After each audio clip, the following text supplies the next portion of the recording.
বাবার সকল সম্পত্তির ভাগ বোন পাবে নাকি শুধু জমির ভাগ পাবে? খুব দরকারি একটি প্রশ্ন ভাই। আল্লাহ রাব্বুল আলামিন বাবা মায়ের সম্পদে ছেলেদের যেরকম অধিকার রেখেছেন, মেয়েদেরও কি রেখেছেন? অধিকার রেখেছেন।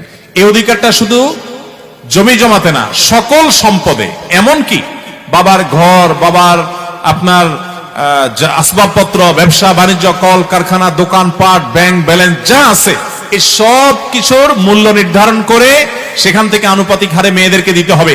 আমি প্রায় সময় বলার চেষ্টা করি, আমাদের দেশে বাবা বা মা মারা যাওয়ার পরে ভাই হিসাবে বোনের হক পাই পাই করে কোরআন বর্ণনা অনুযায়ী বুঝাই দিচ্ছেন, এরকম মায়ের পুত খুব কম আছে। আপনাদের মধ্যে কয়জন আছেন হাত তোলেন দেখি। বাবা মারা গেছে, মা মারা গেছে, বোনের হক বুঝাই দিচ্ছেন, হাত তোলেন দেখি কয়জন আছেন। দেখেন হাত কিন্তু উঠছে না। অনেকেরই বাবা মারা গেছেন, মা মারা গেছেন, হাত কিন্তু